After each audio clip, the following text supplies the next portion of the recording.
Yeah, I'm pretty sure that's how that works. Yeah, and I'm of course Brett. My name is Brett Hanrahan, Of course. and of course Brett Hammerhands. I am joined by my bud, Your bud. who Your boy. is he is a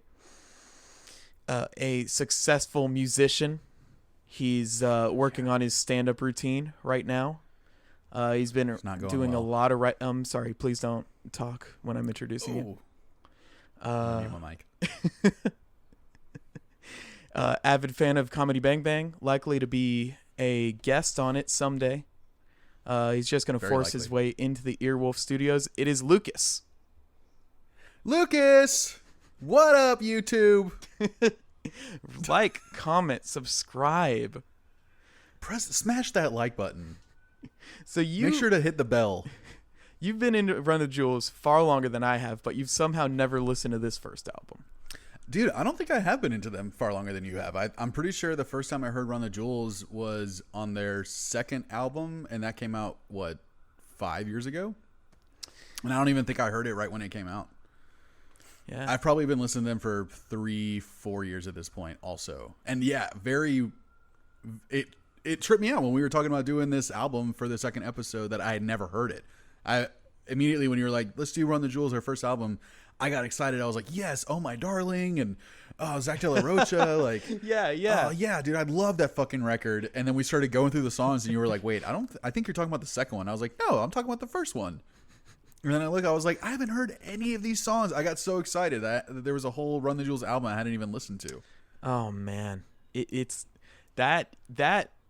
must be an exciting feeling. It was very exciting. It's like finding out, that Pink Floyd has a record that you've never heard of.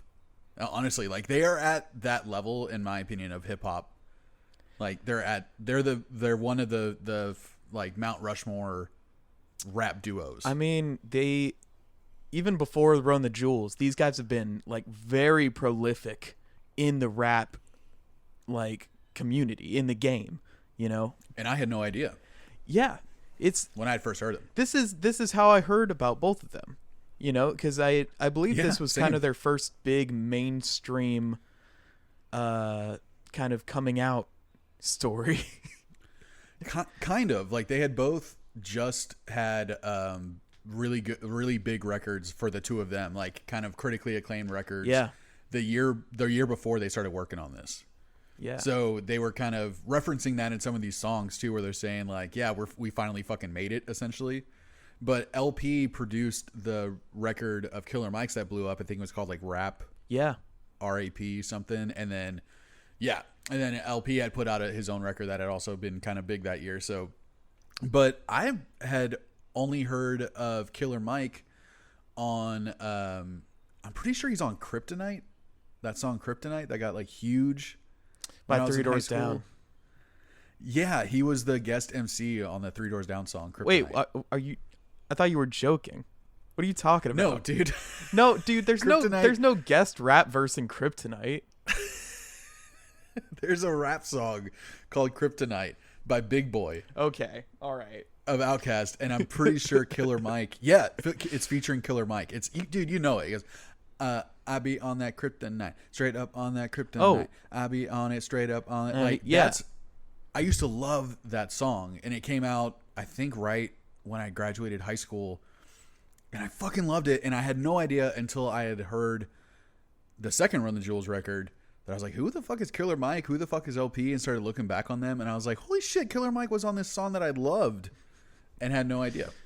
I mean, they've been. I didn't know it was him. They've been huge figures in the underground, Yeah, for sure. I'm pretty sure LP did something with a Canadian rapper that I like a lot called Chaos. I'm pretty sure I remember LP being on a few Chaos songs. Can't confirm that, but I don't have something called the internet that I could look it up on. Yeah. But also, Killer Mike had been on like an old Outkast song on Stankonia, I think, but I never heard it. But yeah, I didn't know. Like, I kind of like danced around these two guys for a long time with the rap that I was listening to, and never actually listened to their stuff. And honestly, I still haven't. I haven't heard anything other than Run the Jewels. Like, I haven't gone back.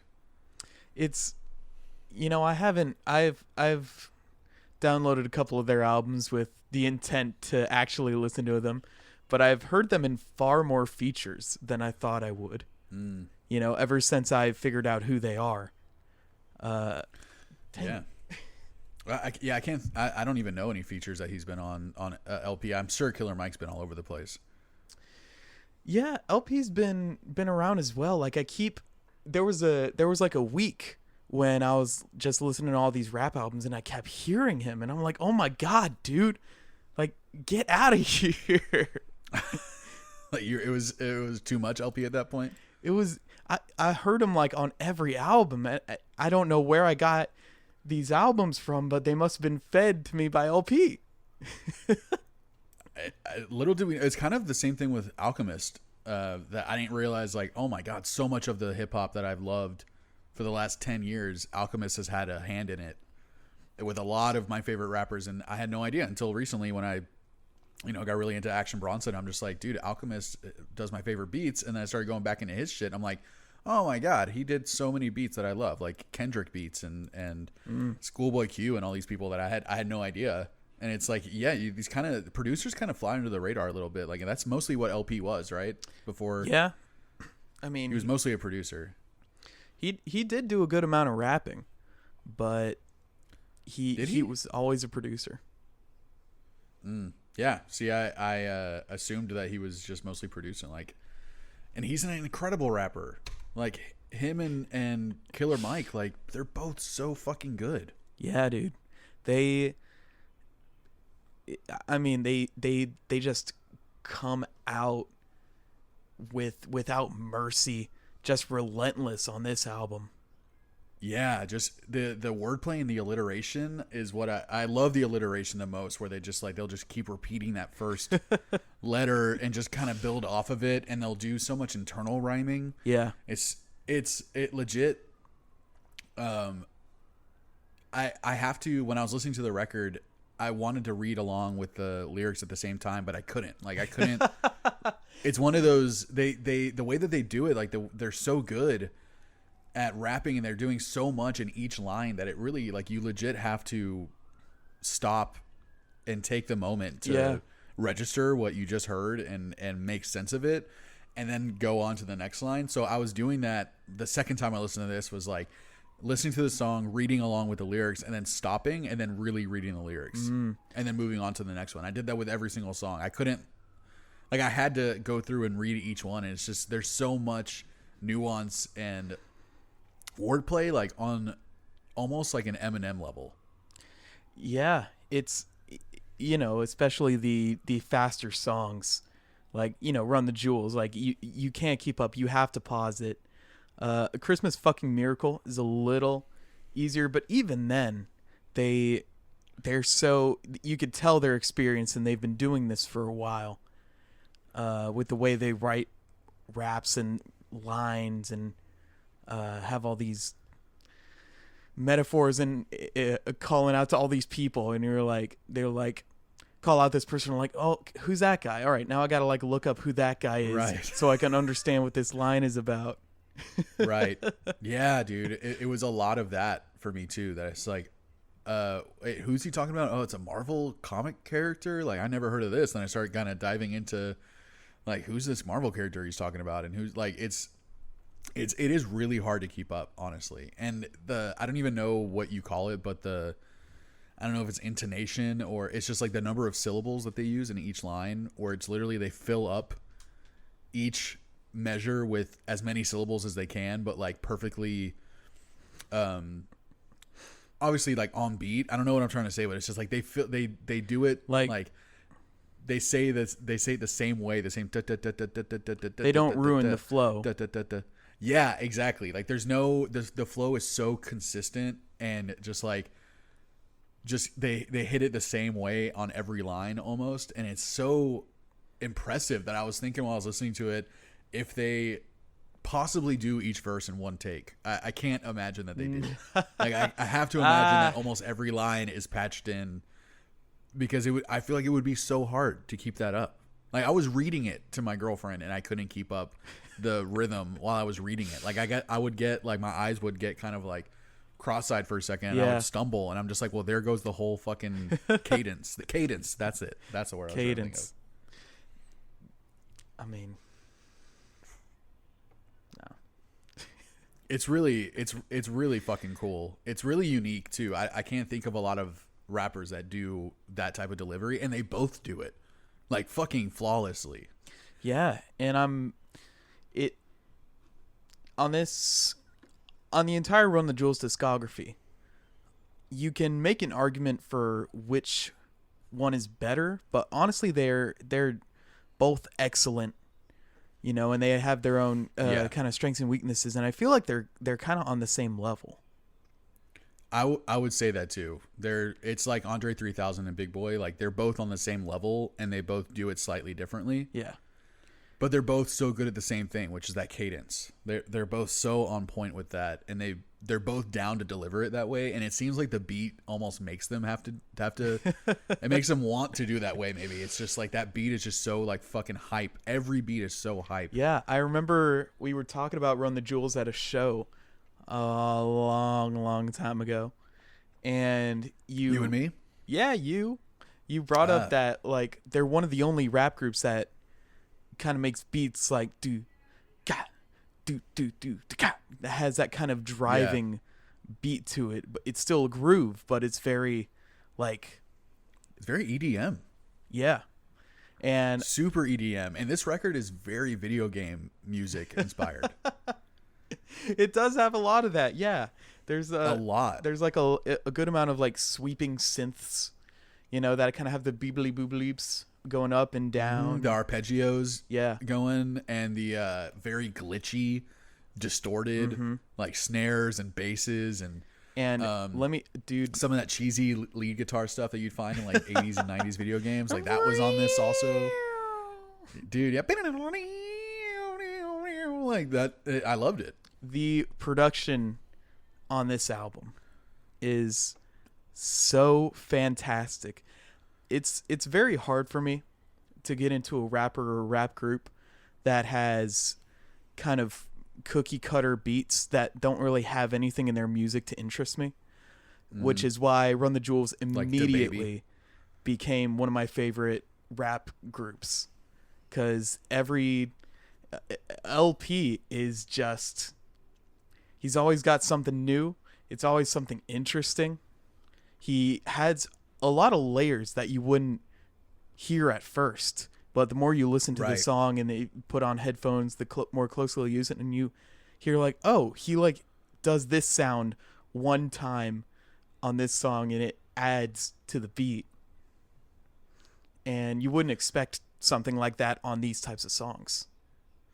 Yeah, these beats have a lot more going on than you would normally find on most hip hop. Like I feel like there's other guys like Earth Gang that do kind of a similar stuff with their music, where it's just like there is, you know, 3 different synth layers happening at once, and the beat is not a simple drum and snare. Like there's all these little like ghost notes even going on in between, and yeah, these little beeps and boops like you called out. Like, but I feel like LP, I mean, his style is so him. I don't know if there's anyone else writing hip hop beats that sound like LP stuff.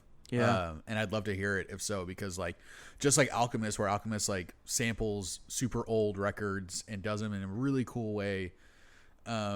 LP does like the future version of those types of beats, where he just like, he used to sample a bunch of shit, and now it's just like, dude, I'm just going to use an 808. I'm going to use a fucking like whatever synth Moog keyboard and just like go off and write a whole fucking album. Like, how do all of his beats all blend in together and all sound the same, but they're all so fucking good? And they're also unique. You know, they sound the same. They're definitely made by LP, but it's not like you get in this repetitive zone where it's like, oh, this song sounds like the last song and this sounds like the last song. They're all very unique beats to each other, but they still got those same LP characteristics to them. Yeah, the aesthetic is there. Like he has such a unique sound to his beats. It's really like you're not going to hear it anywhere else. That's what I love the most about Yeah. it. Like the closest thing I can compare it to is like grime rap from the UK. Yeah, this is when I first started listening to these guys, they are kind of the I wouldn't go as far to say punk, but they're kind of where rap would be if it had a lot of rock influence, but not really rock instrumentals. It has a very Yeah. rock feel. I thought that listening to this record, I was like, dude, this is almost rap rock, but Yeah. it's not rap rock. But it's not what you would think when you think of rap rock. It's not like Rage Against the Machine or any new metal or anything. It's still very much rap, but with a rock attitude. Aggression. Yeah. It's super aggressive music, and it begs for aggressive lyrics and aggressive delivery, and that's what they do. And LP has like such a smooth delivery, but he can sound fucking mad. There's one song on this record, man, I gotta look it up to make sure which one it is, but LP, it's like he's talking shit the entire song, and it's some of the best shit talking I've ever heard. I mean, a lot of this album is just shit talking They're and so bravado. good at shit talking. They're so good at it. Yeah, they are expertise. They are experts And putting at it in really, really unique ways too. I want Action Bronson to be on one of their songs, or for them to collaborate or something, because the three of those guys have such a unique way of expressing themselves. Where like Killer Mike will use social commentary to kind of talk shit, and he'll use history, specifically like a lot of times Black history, to like talk shit. And it's so awesome. It's like how Action Bronson uses food to talk shit, and LP uses like his production prowess to talk shit. It's like they all are doing it in their own way, and it's super unique. And it's I think like I watched a show with Killer Mike. He has a Netflix show called Trigger Warning, and I've really heard about cool that. show. Yeah, really, really cool show. And one episode was about how he wanted to only buy Black owned products, like companies that were owned by Black people, and wanted to only buy like Black owned toothpaste and Black owned toilet paper and every product that he could possibly find. And he found out how hard that was to do that, like how few Black owned companies that there are. But the whole time he's like, Killer Mike is so fucking smart, and he's really like an activist deep down. Yeah, This very dude much. is very educated, so it's cool listening to him talk shit in a way that almost a Black historian would talk shit, but a Black historian that like grew up, kind of rough and fucking slanging drugs whenever he had to, but then also he's just like, dude, he's also so well educated that it's a really cool mix of the two. Yeah. Do we want to do the same thing that we did on Resignation, where we kind of go song by song and talk about it a little bit and Yeah, for sure. break it down? think We this don't have to might- do it as in depth as we did last time. Obviously, Arch Bandits are a passion of mine. No, I think this will definitely be a bit shorter than last time, a little less detailed, just because while they're really good lyricists and a lot of good lines, it's a lot of bravado and shit talk. Yeah, and You again, know? it's kind of hard to talk about each beat for very long, because they all blend in and they're all so similar, but they're all also so good. So it's just like, how many times can I say like, oh man, I love the deep bass. Oh, I love the synth. Like I tried basically calling out like one or two specific like instrument parts that I like. But yeah, man, I think I am ready. I have a little bit of a different setup now. Spotify legit wasn't fucking opening on my laptop. I waited 15 minutes for it to open, and it still wasn't doing it. So, Oh my god. hey, God. before we start talking about that's- this yeah, record, that's on you. please click on the link in the description of this, or in our bio, or wherever you can, to go listen to this on Spotify before you listen to us talk about it for way too long.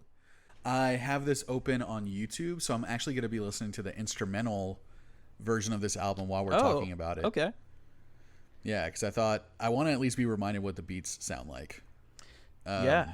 And as we're going through it. if we can jump into it, dude, I'm so excited because I love this first song so much, and I thought it was a perfect introduction to the band. Yeah, it's almost like it's cool because it is almost an intro. They're introducing themselves also Yeah. in this song. It's cool. The song is called "Run the Jewels," And so they're just like, all right, let us tell you who the fuck we are.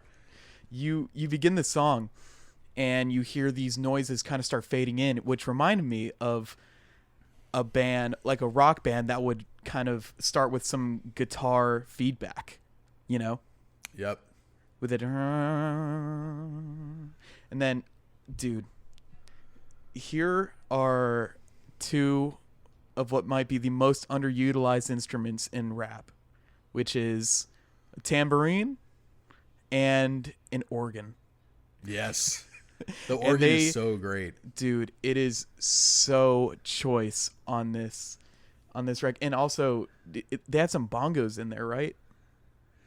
Man, I don't know if I heard the bongo specifically, but I love the tambourine with the deep 808 bass playing underneath it. It is the tambourine and the organ are very like church feel. I feel like that's what he's going for. Yeah.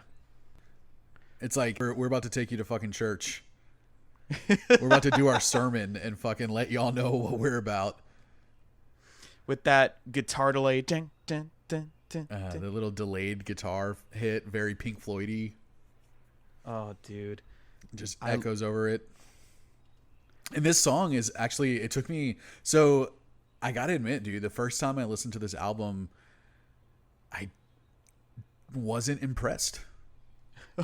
Oh, okay. First time I listened to it, I was a little disappointed, and I think it was because Run the Jewels 2 and Run the Jewels 4, I think, are almost like flawless albums. And this sounds like their first record. Despite it, second listen, A, I was high, and B, I was like... How high were you?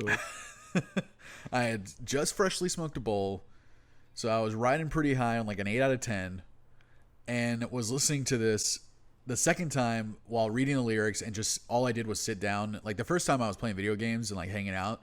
Second time I was like sitting down with it and reading the lyrics and just like trying to vibe to it. I liked it so much more the second time around. And it was like basically it took me up until listening to it second time that this first song was used as an intro song for this show that I used to watch all the time on Comedy Central called This Is Not Happening. Oh. It's a show where comedians tell crazy stories and they're just like, oh my God, this can't be happening. It's that concept. It's like the craziest story that they can think of, and a comedian comes and tells it. And this is the intro song, and I had no idea, and I always thought it was the coolest intro music. And I'm like, who did this for them? And then I listened to this record. I'm like, oh shit, it's a Run the Jewels LP, baby. Fucking LP, dude. Just knock it out the park. I think out of all the albums, this one definitely gets the least amount of praise and attention. I think it definitely is forgotten a lot. But I think it's very much a first album. You can tell. Despite how good it is. I love it, man. It wasn't even my first album, so I don't know why I have such a fondness for it. Maybe it's just the kind of rockin' attitudes. They only had one really kind of like slow song on here, you know, and all the others are kind of just bangers and just go off. Yeah, really go, especially Banana Clip, the second song. Oh yeah. Ooh, it's so With good. Big Boy. Yeah, Big Boy fucking just talking a bunch of shit about Atlanta. I think Big Boy is also one of the best shit talkers. He has a song called General Patton that is just some of the best shit talking I've ever heard in a rap song. And that's basically what he's doing here, just talking shit about Atlanta. I was looking into this shit too because I remember only hearing Killer Mike and LP. The first times I'd heard of them, or the only times I've heard of them that wasn't Run the Jewels, was on Adult Swim. They would feature their music. Yeah, for sure. They actually met because I think the head of Cartoon Network like introduced them to each other, and they like made their first album, and their first show was like at an Adult Swim event or something. Yeah, I was thinking that the first time I was listening to it, I was like, dude, the only time I've ever heard of either of these guys individually was on Adult Swim. So they were obviously like supporting these two guys for a while. And I'm like, I Yeah. 100% bet, because I'm pretty sure Adult Swim is based in Atlanta. I 100% bet that That would make sense. somehow Adult Swim has something we have to thank them for putting these two guys together. And then I looked it up and I saw that also, and I'm like, I fucking called it. I knew it. Like, that's like, how else would these guys meet, you know? Yeah. Like, I don't think LP is from Atlanta. No, I he's don't from know, New though. York. Yeah, see, there you go. From the I was way off. He's from Brooklyn, right? from Brooklyn. Yeah, he mentions Brooklyn in a couple songs now that I think about it. Yeah. But yeah, I love that on Banana Clip, Killer Mike makes a reference to Baby Boy. You ever seen that movie with Tyrese Gibson? No. Ving Rhames? No, it's a fucking classic. But he makes a reference to Baby Boy. He talks about like Melvin beating up. I'm gonna beat you. I'm gonna be Melvin and beat you in front of Jody and blah blah. And it's basically like Ving Rhames' character beats the shit out of Tyrese Gibson in front of his own mom, and his mom just like sits there and watches fucking her son get his ass kicked. Dude. And it's a really intense movie, but I always thought it was so bad. Like Snoop Dogg's in it and all this, but yeah, he makes like Killer Mike makes like multiple references to Baby Boy, and I love that he called that out. I was like, I feel like I know what he's talking about, and then I went to Genius and I was just like, yes, he's talking about fucking Baby Boy. It's really hard to confuse I get Big Boy and Baby Boy, like too many boys. Too many boys in this room.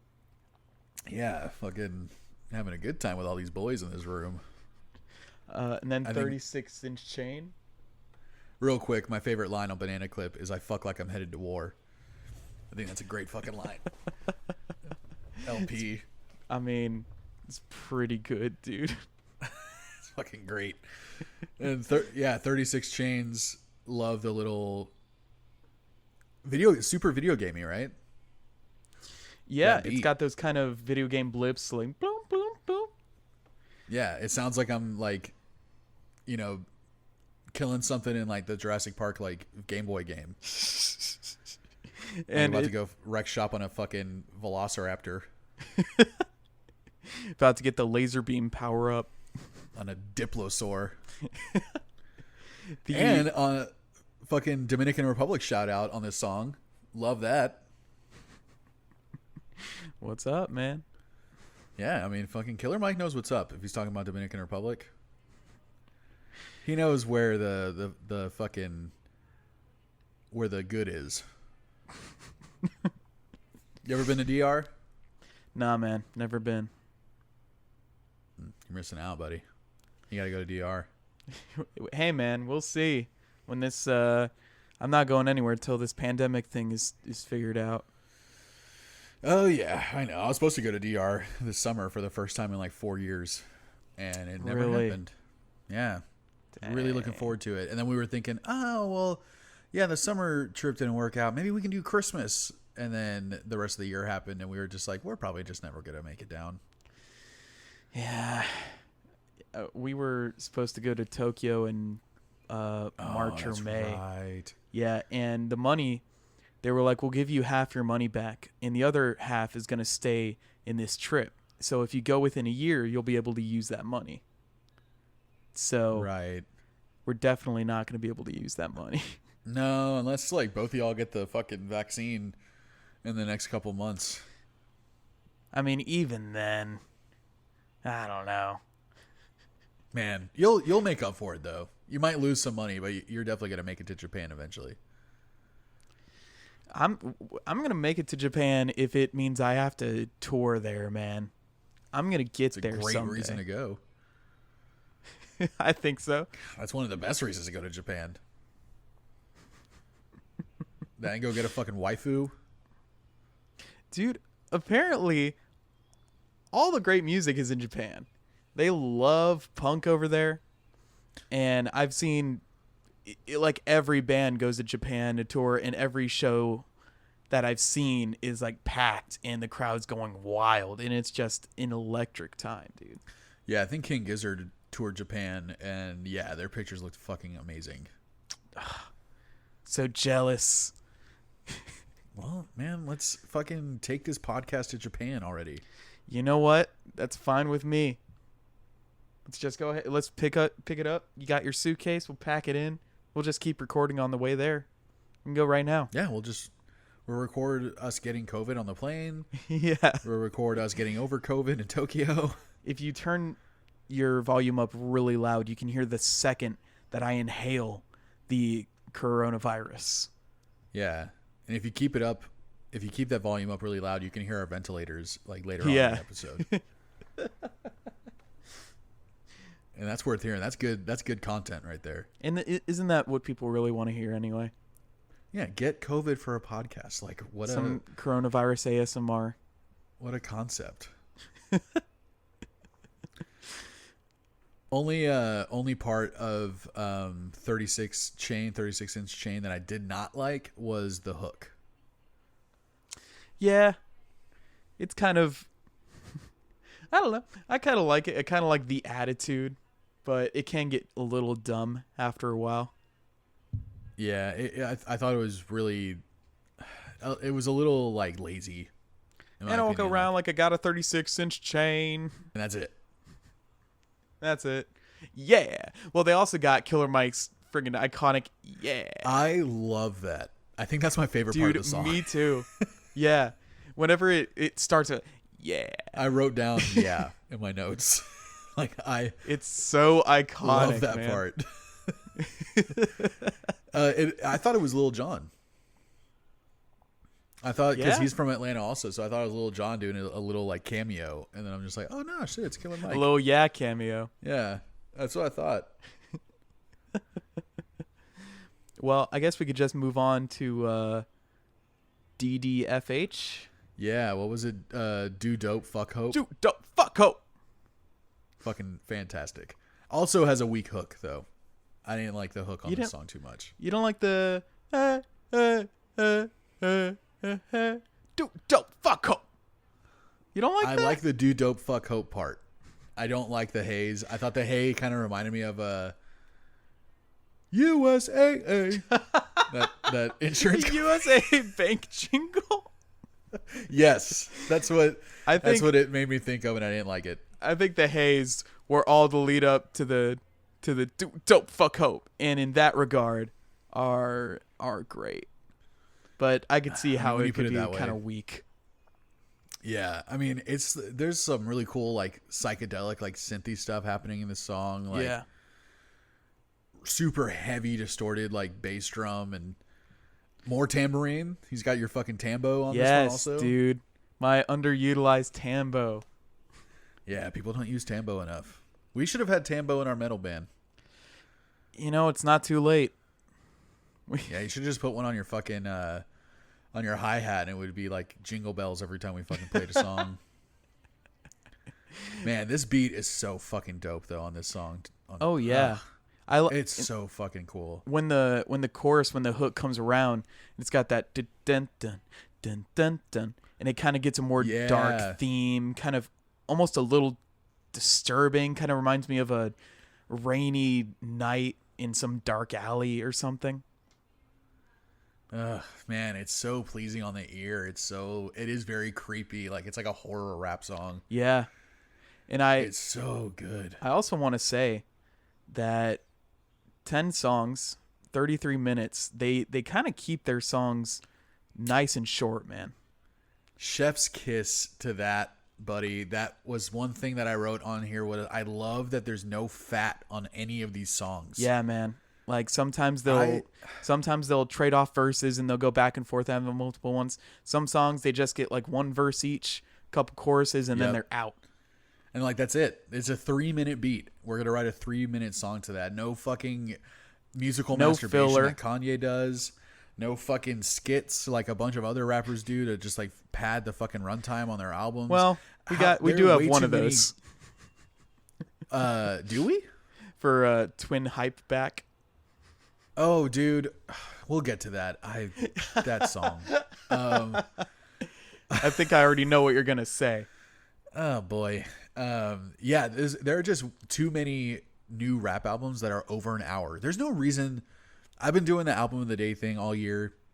I'm realizing one of the things I dislike is when an album is longer than like 40, 45 minutes.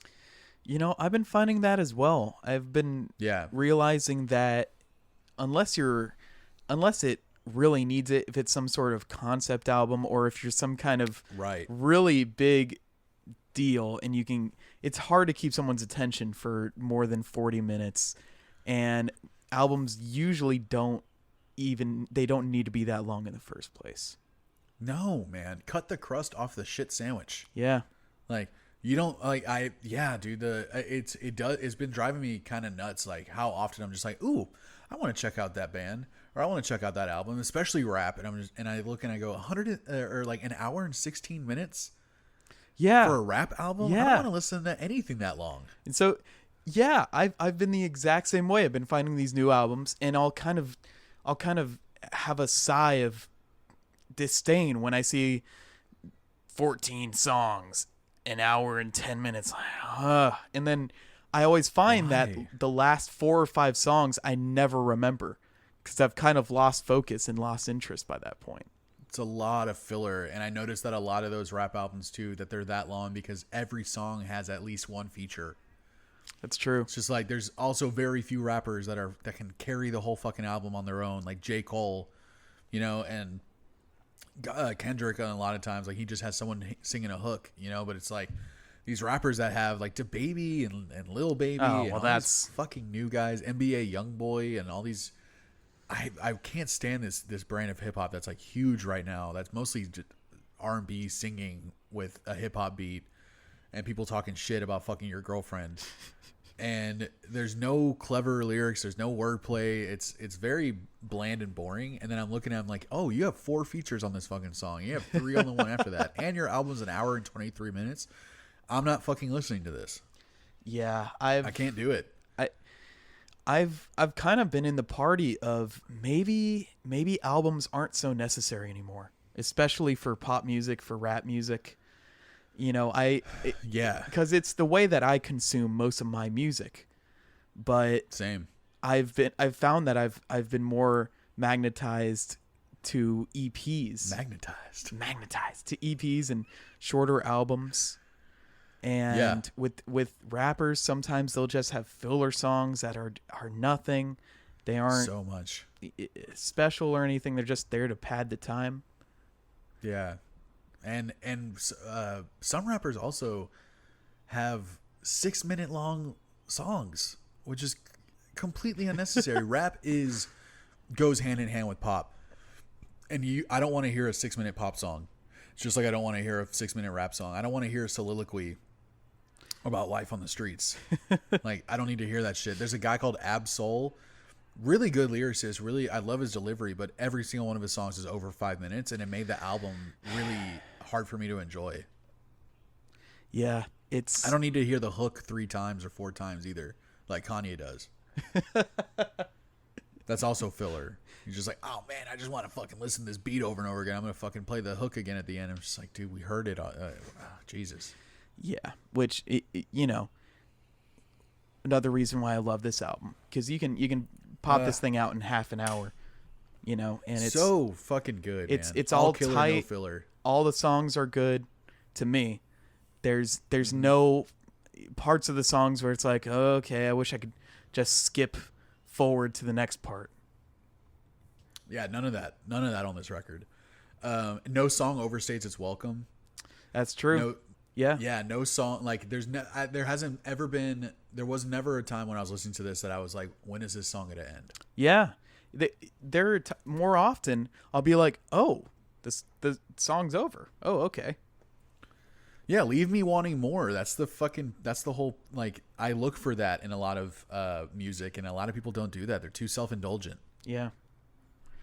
Action Bronson leaves me wanting more. A lot of his songs are 2 minutes and 45 seconds, 2 minutes and 30 seconds, and I wish they were longer. I can listen to a 4-minute Action Bronson song. I can listen to a 4-minute Run the Jewels song. But yeah, I love this. This album was like, what was it, like 31 minutes or something? 10 songs? Yeah. Fucking beautiful. YouTube Music says 33 minutes, man. Nice and Beautiful. concise. The only song over 4 minutes is Christmas Fucking Miracle, but that's mainly only because it's a very slow beat, you know. Yeah, and it's a cool way to end the record too. Yeah, I think so as well. But before we get to that, yeah, Sea Legs, dude, let's get to Sea Legs. This is definitely in my top 2 favorite songs on this record. Okay. Which I don't think anyone talks about it. I don't think anyone really cares about it, but I thought the production, I love the snaps, the kind of echoey snaps that start at the beginning. And the drop that happens. Yes, that drop. I was writing that. I'm like, this sounds like almost like a psych rock song, and then that drop comes in. And you're like, whoa, that's fucking awesome. Yeah, and the drop is the whole thing's great, man. The heavy synth, the really distorted bass. And another thing I love that hardly ever happens for some reason is people switching off on the chorus. Like on this song, LP and Killer Mike kind of switch off singing this chorus and doing this hook. And I love that for some reason. I just love hearing the slightly different interpretations of the delivery. You know? And I don't know what they're talking about either.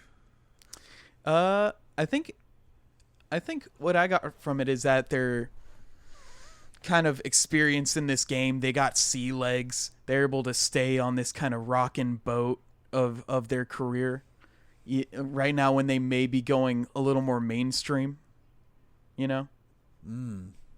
Yeah. Yeah, so they're saying, like, I got sea legs. Like, because for some reason, when I hear sea legs, I think it's like a bad connotation. Like, oh, I don't have my balance. But sea legs means you got your balance when things are rocky. Yeah. I got sea legs. So, yeah, maybe they feel established now. You know, they've been in the game long enough, maybe. Yeah. Apparently, there might be like a Kanye diss in this song, too. Oh, really? Yeah, where he mentions something about kings and the killers and of other kings he uses, and fools. Yeah, and I think the next line is actually a line from a Kanye song, and then he says something about "No, I will not respect the throne," or something or other, and it's like he could be talking about Kanye West there, like with "Watch the Throne" with Jay-Z. That album was fucking terrible. But yeah, apparently he's kind of dissing Kanye in this, which I kind of love. I mean, go for it, man. They could do it. You know? Yeah, they have. I don't even care how many stans Kanye has. Like, he deserves people to be talking shit about him at this point. He's such a crazy figure and person. It's kind of hard to stay on his side. He's his own hype beast. It's true. He hype beasts his own fucking name and brand, and it's so disgusting, to be honest. Like, to see what he came from and who he became, it's really fucking disappointing. Yeah, it's a bit of a heartbreak, but I don't know. But for me, we always got those first albums. It's not like he deleted them. We always kind of got the context of that rise up, where he was a producer, no one took him seriously as a rapper, and he came up on his own, and that was you know, we'll always have that, even if now he's kind of just being a freak.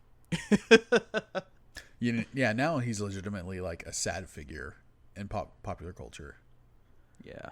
He's gone from being a god to a lot of people to a lot of people just feeling sorry for him. It's a really like shitty decline to see this person like who has been probably struggling with mental illness their whole lives, and then it just gets magnified and magnified. And yeah.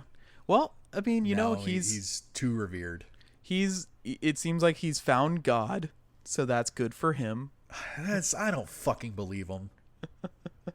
You believe that shit? I don't care enough to believe one way or another, honestly. Yeah, good point. I don't know why I do. I get so angry when I think about it. I'm like, he reminds me so much of Donald Trump, where it's like, dude, you will just do anything for someone to pay you. Fuck you. You have no ideals. You have no morals or values. Fuck you for exploiting religion to try and make money like so many fucking other people have done. Yeah. He's full of shit, man. Fuck Kanye West. Wow, controversial hot take here on Earbuds. You heard it first. Yeah. You Before heard it it goes here, on. buds. Our listeners, we're gonna call them buddies. Oh boy. Hey, you know who buddies. aren't buddies? You and Kanye West. Nah, fuck that guy. We fell out. Y'all have had long beef ago. since day one, dude. Dude, I mean, I loved Kanye West.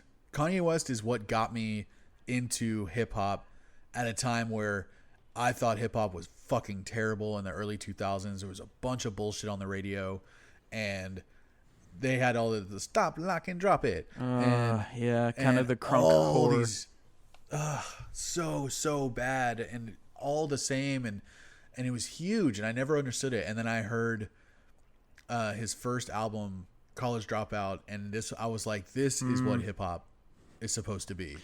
Maybe and that's what another got me bloated into most- album, but Yeah, but it's fucking great. I think it's timeless. it's got some great stuff on it. I believe Jesus Walks is on that album. Yeah, Jesus Walks and Spaceship and All Falls Down. And Yeah, and he's got that like signature chipmunk kind of soul on those songs. he's the one that started that. Yeah. Yeah. It's you hear it and you think Kanye West. It's just Kanye West. Yeah, I mean, it was that, and that was unfortunately, it started that trend of everyone having beats like that, and it got real old. But everyone wanted Kanye to produce their shit after that. It's true. But yeah, man, he's the one that got me into Mos Def, because Mos Def was on one of those songs. He was on 2 Words. He got me into Talib Kweli. That's what got me into The Roots. That's what got me into A Tribe Called Quest, Black Alicious. Like, Kanye fucking opened the world for me in hip hop, and it really bums me out to see who he became. He became who he hated. Yeah, Like, he that's became true. who he talked shit about on College Dropout. Yeah. But back to Sea Legs, my favorite line is "smoking weed in a Buick Regal." I love that, like, smoking weed in a Regal, and I'm like, fuck yeah, dude, riding around in a Buick Regal, fucking smoking weed in Atlanta. That just sounds awesome to me. Man. I was listening to this on YouTube, like I said, because fucking Spotify sucks, and YouTube kept giving me ads for dry fire shooting ranges. Have you heard of dry fire? I what? Yeah, dude. I was getting ads for dry fire shooting ranges, which is you simulate the discharge of a firearm, but you don't have any bullets in your gun. It's like a training pistol that also has laser software on it, so it shoots laser bullets, and you can like basically do like shooting practice in your living room. So what have you been interested in lately, Lucas? What's up, man? How you been? Are you okay? How you been Just feeling? getting ready for I'm getting ready for the inevitable civil war. I've been looking up dry fire. Looking up good places to shoot my gun without bullets. Yeah, and that's what a horrible idea. Like, yeah, let's just like convince people to practice shooting their gun at their own home, and hope that they remember to take the bullets out. I feel like it's got to be a cataclysmic contract that you have to sign to shoot I can at only that imagine place. the liability, dude. Yeah. I can only imagine. But yeah, and then okay, so the next song, real quick, Job Well real Done. quick before we get off Sea Legs. And that hook, it starts off low, and then second half it explodes into that music. I love that. Yeah. They do that really well too. They'll use like dynamics really well. Like LP will use dynamics really well in his beats. Yeah. And it reminds me of EDM. Like I feel like it's very EDM like songwriting, where he's just like we'll bring the beat down for a second and then fucking hit you super hard. And it Like you don't hear that a lot in like general hip hop. it's odd because I don't, looking in as shallow as I have into LP's history, it doesn't seem like he'd have any EDM influences. But he For all we definitely know, that's like all he listens to. Maybe I just don't know. I'm sure I just don't know. I don't know We that just guy. don't know. Yeah, I would love to hear who his influences are, because I only really hear like video game music and EDM in his influences.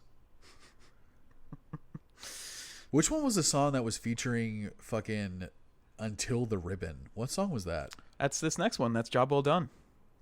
Ah, okay. Who the fuck is Until the Ribbon Breaks? Dude, I don't know, but I'm Who the pretty fuck sure are he these makes an people? appearance on like every album. Do they really? I'm pretty sure he was at least on the second one. I could be remembering wrong. It's a very odd feature, isn't it? Yeah, it's not good. It's not like it sounds like they're just singing a chorus from one of their own songs and using it as a hook for a Run the Jewels song. I was thinking about Boots. I was wrong about him being on the second album. Oh, he's on the third one? He might not even be on the third one. I might have just made that up. They just get some Yeah, I white don't people see to sing them- some choruses sometimes, and I always get mixed up. It's Boots who's on Fucking- the couple albums. I got him mixed up. Oh, okay. Yeah, Ed Sheeran is on the latest record of the game. It's the weirdest fucking feature. So you yeah, I didn't guess like that's the a feature thing. at all? No, I did not like the chorus. I didn't like the way that the guy sang, and I listened to some of Until the Ribbon Breaks, like their actual own music, and I don't like it at all. Just not a fan of this guy. No, it's two guys, and I don't think they're good. Oh, it's two guys? It's two dudes. It's two dudes from the UK. They're from Wales. And it says their music blends genres like electronic, pop, rock, and hip hop, but it's all done with a sharp alternative edge. AKA, it kind of sounds like Imagine Dragons, but with more hip hop influence. I really Well, disliked it. But I love the beat of the song. I love everything else about it. It grew on me over time. The hook grew on me over time. And so I'm fine with it now. But I do think that these are some of my favorite verses Yeah. on the album. I love how aggressive it starts. Killer Mike is super aggressive from the It just- get-go. He just goes into Killer Mike and LP. Fuck boys, know the combination ain't healthy. Tell me if you smell it. Dude, Talking oh shit. my This God. is the I want to learn. Yeah. This is the one that has the best shit talking This- I've ever, like that verse by LP is some of the best shit talking I've ever seen. Oh, dude. Fuck you gon' sell me. Yeah, what is he like? Oh my God, I gotta read some of it here. But yeah, the beat goes hard as well. Oh, and in LP's verse, when he's referencing all these different things, and he kind of adds the sound effects like of a dolphin, of like a yeti, and I think what might be one of my favorite just kind of background add-ons on this entire record is the kind of gang like, oh, you know what I'm talking about? Yes. Yeah. It only happens on his verse. It might be the monks he's talking about or the workers, but when they just, oh, for some reason, that's like, I just love that. Yeah, I think you're right though. Yeah, the hook is probably the worst part of the song, but yeah, man, that part where LP is like, yeah, there's the dolphin part. Dolphins prone to rape. Like he's talking about how much like dolphins will fucking like what they'll do to listen to it. Monks will fucking light themselves on fire until we release this album. Yetis will come out of the woods to fucking buy this album. Workers at a sweatshop will kill their bosses to fucking buy this album. Ants will surround their queen and chew the fucking head off. Like, that is some of the best shit talking. Priests will take the cocks out of their mouths to hum along when the chorus drop. Like, dude, he's just talking so much shit. And Dude, it's some of the best. that might be one of my favorite lines. So fucking good. Oh, man. Bass make a whale off the coast scream, you gotta stop. Oh man, yeah, it's this is like some of the strongest like lyrics on the whole album, and it's just really unfortunate that hook really like makes me like the song. It's a unfortunately. very odd one. And the beat honestly is not the best either. It's not it doesn't stand out. Yeah, like I kind of like those guitars then, but it gets a little annoying after a little Yeah, bit. and the fake like choral voices, like the synth voices, the like it that gets like, I feel like it's very easy. Like I feel like I could have written that, and that's probably insulting. But I honestly am just like, yeah, that's like something I would write. I don't think it took a lot of like thought, you know. Mm-hmm. And I feel like a lot of LP's beats take. You can tell that he's like, he sits there, he revisits, he's like, what else could I put on this? And he's like, oh, this fucking little, or this, You know, like fucking, he thinks of all these little random things to include in his beats that makes it so fun to listen to. Yeah. But I do love on this song how it ends with Killer Mike saying like real bad guy shit. Run the jewels. This is real bad guy shit. And I'm Real just like, bad dude, guy it's almost shit. like they're almost like playing characters. It's funny because it's like it's almost like a caricature of being a bad guy, because they're not bad guys. I know they're not bad guys. I've seen Killer Mike. This dude's an activist. Like, I've seen LP on shows. Like, he's actually really funny and seems very chill. They both seem very chill and very smart. So, like, I just love saying, like, this is real bad guy shit. I'm like, I believe you, but I know you're not bad dudes. Well, they reference I like that's the vibe. They very much like to think of themselves as the bad guys. I remember there's a couple other lines when he's saying they're the antagonist bad guys. Mercy me, merciless me, putting pain in they sad eyes. Yeah. Yeah, So they love to think that. They love to think that, yeah. And I think it's like they really are like, I think they tap into a character that they're playing in a lot of these songs. And I dig when people can kind of it is in a way a concept. Well, let's go into No Come Down. What do you think? Fine. Fine. Wanted to blast until the ribbon breaks a little more, but I was just listening to that hook on repeat. Fucking it's like therapy. No Come Down, I think, is probably the most psychedelic they get on the album. It's tasty, dude. Whatever that synth thing in the background that's like a laser ray, it's so fucking fun to listen to. I like the lo-fi beat and just kind of the ambient kind of background noise they got, and that synth. It's very sci-fi, it makes right? sense. It makes sense because this is like a whole, the whole song's about them being tripping on drugs and stuff. Yeah, I love it. It's very sci-fi. It almost reminds me of like the Blade Runner soundtrack or Tron or something. Very Tron-ish, like. Yeah, it does kind of have those little in the back. Yeah, those arpeggios. Yeah. You love those dang arpeggios, dude. It keeps bringing it up. I just know the name. That's true. And I only know it because of I also love those the dang goddamn What was that fucking band that sang Madness? Muse? Yeah, Muse. They were the first place I heard arpeggios. They use them on like every song. They do. They love those dang things. And this is another one where the hook is also like not the strongest hook, but I love it, and it might just be because they're talking about drugs, but I really love the hook. I get so I thought high, this was I like it's so great. I close my eyes and get so I thought it was great. It's great, man. yeah. When I first heard it, I was like, But- like kind of cheesy. Yeah. I think what I like even better than the hook though is what comes immediately after. Which is when he's like, I won't come down and I won't come, and it kind of decrescendos. yeah. And it gets like quieter and quieter until it gets to Killer Mike's verse, I believe. Yeah. It's talking like, Or maybe I'm thinking. yeah, no, Killer Mike goes second. Where he talks about starting to do shrooms, and then he fucks that girl that gives him shrooms. They pop 3 caps and 3 stems. Yeah. Yeah. Made me and this woman made love in Kemet. Traveled to the moon, came back when we were finished, fell to the earth, lost each other, died, and we came back sister and brother. In that lifetime, we couldn't have each other, so we killed ourselves, and it killed our mother. 2 romance and 1 lap dance. I was in my future, my present, and past. Like, he is tripping the fuck out, and it's hilarious. And this would be a great song to listen to on shrooms. Yeah. Yeah. Well, yeah. I mean, come on, man. Like, you don't gotta talk to me about walls melting and eyes popping out of toasters. You're a fucking psilocyborg.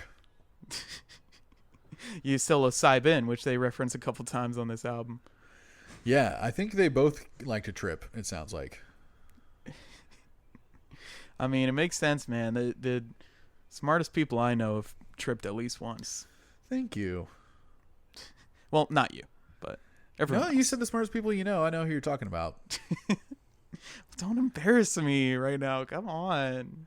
And one of the apparently the hook of that song is a reference to like a 3-6 Mafia song too. Yeah. I think it's like the song's like it's called "Stay Fly," and I think it goes something like that. It's "I stay fly, I stay fly," something like You that. know, I bet I would recognize it if I heard it. Yeah. Have you ever seen Hustle and Flow? I've seen a little bit of it. I remember they got the McDonald's cups and they used that to soundproof the room. Yeah, That's about all I remember.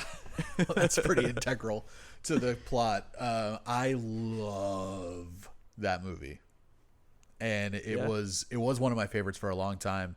And I didn't know that 3-6 Mafia wrote all the original songs in that movie.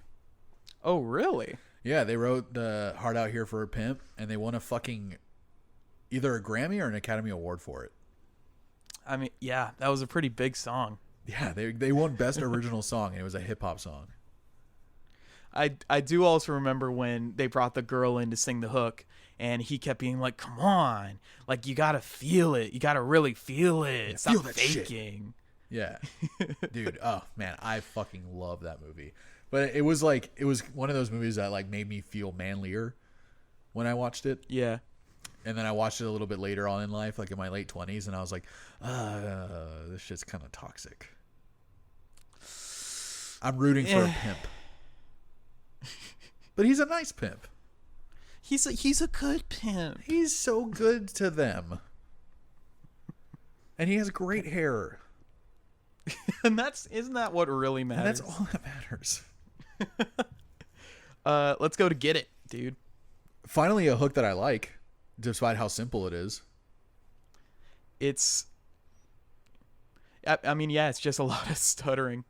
Yeah, and very like simple melody that he plays through it, like just those 4 notes that play throughout pretty much the whole song. Yeah. Super simple, but great. Yeah, it's very simple but to great effect. Dun, dun, dun. It very much gets across the vibe of the song. Yeah, another. I can't not hear it now. It's so glitchy and video gamey. All of his beats. And I love another thing I love is when people their first line before the first line happens, they kind of stutter what the first word is going to be. And LP loves to do that. Yep. Like hey kids. Yeah, He loves doing that. I like them too, man, because they're so good, but they know they're so good, and so they can make fun of themselves. And it's like they talk so much shit, but they don't take themselves that seriously. I love that about both of them. And I love the line, "Fuck a rapper's life up like Monique did to Precious." Like, that's so fucking. You know what that's talking about? I remember Precious. I remember when that movie came out, but I never watched it. Me neither. But I mean, you know who Monique is? Nah. Monique plays the mom in Precious, and from what I know, the mom is a piece of shit, like abuser, and like treats Precious like shit. So I love that line, "Fuck a rapper's life up like Monique did to Precious." Like, that's fucking great. And there's a lot of great social commentary on this song too. Like Killer Mike definitely bringing in social commentary into these some of these tracks. But nothing like what they would become, man. I feel like Run the Jewels 4 was a straight up protest record, and it came out right when all the BLM shit was blowing up this summer. Oh, yeah. Right when all the protests were blowing up. It was protest music, man. It was so fucking good. You would have thought they recorded the whole thing a week before they released it. It felt like it, right? It felt so perfect for when it came out. And I think that was the story, too, was that they didn't plan on releasing it that early, but then they thought, we need to put this out. It's the perfect time. It was genius. It's some of those songs are like, listen to when Killer Mike's talking about how, you know, saying like he uses the words "I can't breathe" in several of the songs and uses it to the effect of just like where he sounds like he's choking. And they're, man, some of the like it's so raw. That whole album is so raw, and they both sound fucking pissed. And this song and and the one before it, No Come Down, are the two like most pissed off songs on the record, and I think they're like two of my favorites. No Come Down? Yeah, dude. No Come Down. I'm sorry, I was talking about Get It and Job Well Done. Yeah, yeah, yeah. Both of those are so fucking angry, and I love it. Yeah, yeah. What this album does kind of lack over all the others is that kind of social commentary, and they have it in here, but it's definitely not it's not the main kind of priority of what they're doing on this first LP. Yeah, this is very much like where their latest record, it's like it's fucking caked, it's breaded in social commentary, and this one's more like peppered in this album.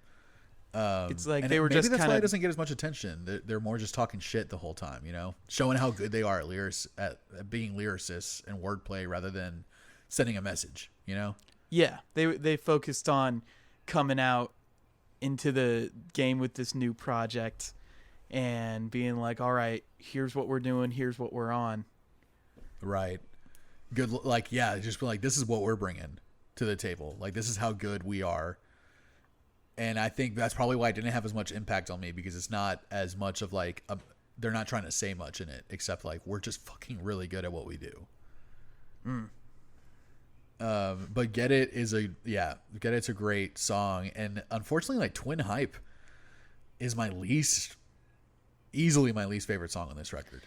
You know, that's exactly what I thought my first couple times going through this record, and it was only because of the feature. Prince Paul, who the fuck is this fucking guy, man? Like, but let me say, the more I listened to this and the more I just like accepted the absurdity of what he was saying, like, it took me until like my 7th listen to this album to like laugh at the dumb stuff he was saying. And it is like, very dumb. It's exceptionally stupid. Like, I don't mean to sound like a bro, but he sounds like a fucking virgin. I got you a glass of Beefeater. I got a brand new deck of Uno cards. Ooh, night's just started. Is he a comedian? Well, like, I've looked into him, and he had a few albums in the 90s, but he's not very popular. So I think he's just like a DJ / producer. I don't know if he's like mainly kind of a goofy dude. But that's sure what he's doing on this song. It was painful for me, man. The whole song had a very weird sexual energy. I loved the music, but all the rhymes were just like very forced. Like, yeah, I fuck. Look how much I fuck. Look how good I'm talking about fucking. Yeah, maybe they felt like there was a little pressure to, we gotta have we're good at sex song on the record. Well, I took it all kind of as sarcasm, as kind of like hyperbole and like ridiculousness. That's what I was trying to figure out too. I'm like, are they joking? Is it supposed to be funny? Is it supposed to be kind of lame? Because it does come off as very nerdy, to be honest. Honestly, it could go either way. Like, I wouldn't put it above them to just make a song where they're just talking, you know, that they're just like, got my dick in her and she wet. It's very, you know, whatever. Yeah, I can really see myself artificially inseminating you. Does he know what he's saying? All right, but that's funny though. But does he realize that artificially inseminating means you're doing it with like a syringe? You don't get to fuck her. That's what's funny about it, man, is that this dude, Prince Paul, who's apparently, I'm reading on Genius, is like a character from Handsome Boy Modeling School. Oh. Which I had no idea about. So he is a character. So he is supposed to be No, funny. yeah, this dude is not seriously saying, let me give you a tongue kiss on your hot pocket. Yeah, I want to make love to your booty hole. I want to make love to your booty hole. It was so cringy to me, but you know that I guess I shouldn't be surprised. I have listened to Handsome Boy Modeling School and I don't like them. Yeah, I don't dig it. There's a party vibe to it that I don't like. It seems like party music. Like, it seems very frivolous. Well, next time, if you ever find yourself listening to this song again, just kind of take all they're saying with a grain of salt. Know that this dude is not being serious about all the crap he's saying. Maybe you'll enjoy it a little more. Maybe it won't change anything. But I I would say if any song had to be left off the album, it probably would be this one. Yeah, this is the only one that other than the beat, which I absolutely love. Might be one of my favorite beats on the record with the cool like kind of reminds me of the music from Black Panther with the additional drums and the timbales and all that auxiliary stuff going on in the background. Like I loved all the music and that the honestly everyone's verses were fucking weird to me too. There was only one line that I thought was really great, which is Killer Mike. Killer Mike has my favorite line on pretty much every song, and his was they suck the dick and squeeze on my belly like bagpipes. Like bagpipes. I love that image, and I love that he's like he talks shit about his weight a lot on this record too, and like makes it really funny. I mean, I must assume that his first music was talking about being fat a lot because he never. The only time he ever talks about like his weight now is when he's just kind of like being forward and like confident about it. And he got to this Right. point where he's like, yeah, I'm fat. And like that literally doesn't matter, you know? Yeah, it's like Action Bronson saying like, now ever since I got big, now all these motherfuckers want to be chubby. And it's just like, yeah, because you made chubby cool. Like Killer Mike's fucking owning it. Yeah, for sure. But I love also that LP at the end of Twin Hype, he says, "Run the Jewels is not for the children." And I love that he gives that warning at the end of the record, The where he's like, second "Hey, to by the last way, don't song. play this around your fucking kids." But I love that because the next song is called "A Christmas Fucking Miracle." It's just like he just said, "We're not for the kids," and we're about to prove it with the next song.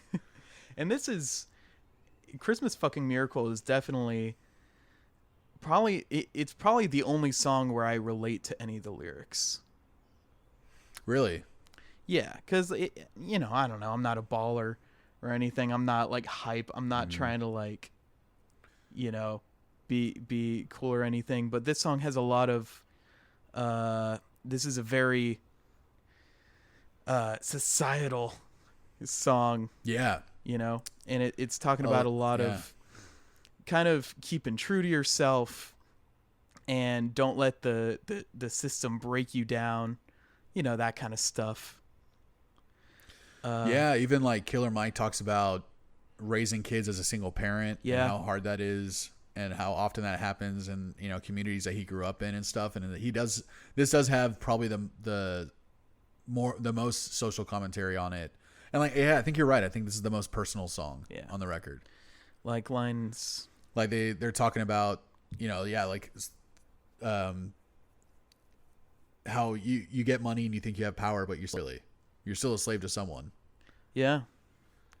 And then in LP's verse, shit'll get in your head and cause panic. Have you desperately begging to get famous? Like, that's how I feel a lot. Like, the only way I'll be successful is to get famous. Yep. And there's like no other way that I can be happy in life unless I get famous and am able to make this money, because that's the only way that I'll make money off playing music. Yeah, that's kind of what I think a lot of people want you to think that it's just like, well, the only way I can be happy or feel successful is if I reach this certain ladder or this certain rung on the ladder. And it's just like, I think happiness is very subjective. And a lot of people are just as happy working the 9 to 5 and watching football on Sundays, rather than making a difference in the world. And a lot of people feel like they're not happy if they're not helping someone, and I think that's like, unfortunately, like what a lot of people deal with. And I think especially people who don't come from money or who grew up without a lot of money is the fucking goal. Money is the easiest way to show someone that you made it. The easiest way to prove it. Yeah. Yeah. And I think that's the pressure that a lot of people feel. Yeah. And they're definitely saying that, hey, that's not the bar of happiness or success. And even if you get to these places that you could only dream of, it doesn't guarantee you'll be happy. It doesn't guarantee you'll be your own independent person. Yep. Yeah, I love that. While Killer Mike is saying all this kind of really deep commentary about like the struggles they deal with mentally on how they've, try and live their lives, and how Killer Mike doesn't want to like sell out, doesn't want to go soft, doesn't want to feel like he's not being himself anymore. Like he's not going to let fame get to his head. I love that he's also calling out like a couple of old hip hop records that spell America with 3 Ks. Mm-hmm. An Ice Cube record and another one by, man, I forget who the other guy's name was, but he calls that out. He's just like, yeah, we still spell America with 3 Ks. And it's like, man, it's fucking, shit hasn't changed much. This album came out 7 years ago. I mean, their first album came out 7 years ago. 7 years later, they put out their 4th album, and it's the most angry and most social commentary of any one of their albums before that. And I think it's like, unfortunately, things are not changing. They're just getting worse. So I love that people can put that in and really get that anger out and try and send a message. I mean, the people who are listening to this, who are actually listening to the lyrics, they might actually get something out of it. Rather than a lot of other rappers that they don't really get anything out of listening to it except how to use, material possessions to show how cool you are or how much you made it, or a lot of new rap is just trying to make someone jealous. I mean, yeah, and it's not just new rap. Rap has always had, the original rappers had a lot of confidence and they had a lot of bravado, which eventually just kind of mutated into like rappers where their entire identity is having these material things and all. You gotta get as many women in the club, kind of about being tough, and you can't show any weakness or there will be real danger for you. That you expressing your feelings is looked at as weak and like fake, not real. It's only become very recently that there's this new genre of emo rap, right? Where SoundCloud rap. Well, I don't know. I don't think those are the same thing. SoundCloud rap is like 6ix9ine and Lil Xan. Emo rap is more like Extentation and Peep, Lil Peep. Maybe Trippie Redd. I don't know if he counts. But Jesse's guys being a little more introspective. And it's, yeah, isn't Uzi a little that way too? Uzi fucking tweets about crying. I would assume he's that a fucking alone emo rapper. Qualifies him. I mean, how many rappers are gonna tweet? I cry at least once a day. Yeah, and I'm just glad that we're finally getting to this point, where people are being more expressive. Finally, they're looking human. Yeah, people are just being pussies and they're happy about it. Just kidding. It's like, okay. Well, now they're all going to go back, dude. You scared them away. Now they're not going to talk about their feelings anymore. I like the braggadocious part about rap, but I don't like bragging about material things. I'd rather you brag about your skills. And I don't like the homophobia and misogynist parts of well, yeah, hip-hop. obviously. So get rid of all that and I'm happy, but I don't need someone telling me how sad they are. I don't want to, like, there's very few artists that I'm willing to just sit there and listen to for 45 minutes about how sad you are. Well, I think it's a great breakthrough. I think it's good that you're right. that people listening to these songs finally have some people to look up to. They finally have some lyrics that they can relate to from these people who are like them. And especially for this younger generation, which is the generation making this music. Right. Yeah, I think you're right. I mean, the more people who are in the spotlight that are willing to talk about feeling sad, willing to admit that they're sad, especially guys, especially men, I think is always a step in the right direction, whether I enjoy the product or not. I don't like the packaging. I appreciate the message, but I don't like the packaging. Well, we'll see where it goes, man. It's still a very young genre. We'll see where it develops, if it develops at all, if it becomes replaced by something else. I think it's going to become the new rock music. Because I know a lot of the beats that they're using. I mean, Uzi wears Marilyn Manson shirts and Slayer shirts and shit. Like, I know that he's into metal. I know a lot of these like up and coming rappers are just dudes that grew up listening to a whole bunch of shit, and they found that rap is the best way for them to express themselves. Yeah. But honestly, I think like a lot of this emo rap and SoundCloud rap is going to end up being a new form of rock and roll. Like, Not rock mutually is exclusive genres, by the way. No, they're not. They're not. But I think the future of rock and roll is these emo rappers. I think you're right. I think it's already happening. I think there's already a generation of kids that are growing up on this stuff. That. Yeah, I mean, a rapper that's gonna fucking name drop the Casualties, or name drop, Metallica or Slayer or something like that. I mean, that's something that's crossover. Yeah. And I think that's what's happening. Is like the lines are being blurred a little bit more, and it's been happening for a long time. They've been trying to make rap and rock work for a long time together, but I think this is like the natural. It's happening because there are generations of people growing up now that listen to both metal and rap. It's not really one or the other anymore. Like, there's people who are exposed to all those types of music that their parents weren't. You know, my dad never listened to rap. He was never exposed to it. Yeah, it's so much easier to get access to these other genres. So it's going to be a lot easier to pull from all these different influences. I'm extremely excited to see how our music progresses in this new age. Yeah, I think we need to keep looking to Australia, man. The future of music is whatever they're doing. Whatever they're doing, they're doing right. Whatever they're fucking drinking down there. And whatever you know they're putting in the water. We're definitely going to get to an Australian band on this podcast, likely multiple times.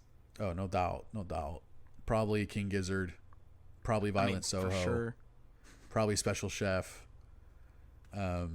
Yeah, there's a lot to choose from, man. There's so much good garage rock and punk and psych. I haven't heard a lot of hip hop, so I'm curious in Australian hip hop. But for this, for next episode, speaking of punk, what do you think about Pup? What are we talking about in the next episode? We're talking about Pup? We're talking about Pup. The Dream Is Over.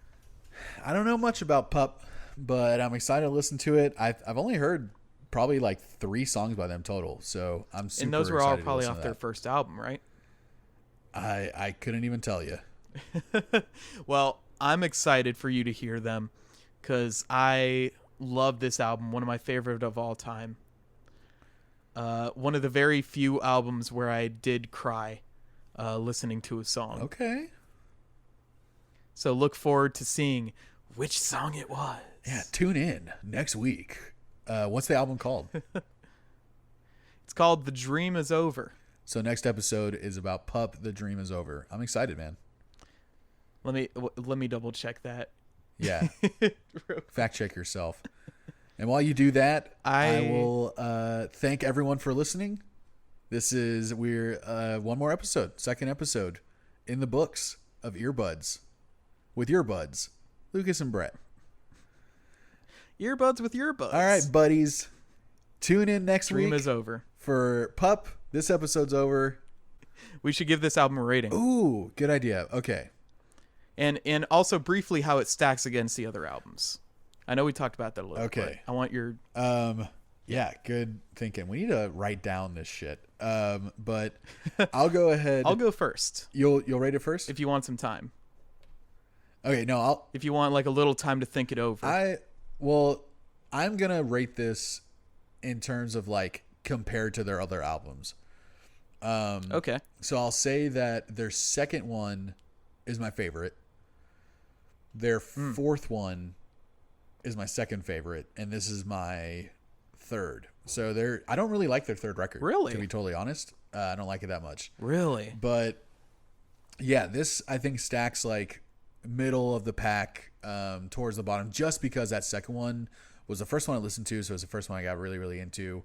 And the fourth one is just, right. I think is a masterpiece almost. So I have emotional connection to the second. I have a musical connection to the fourth.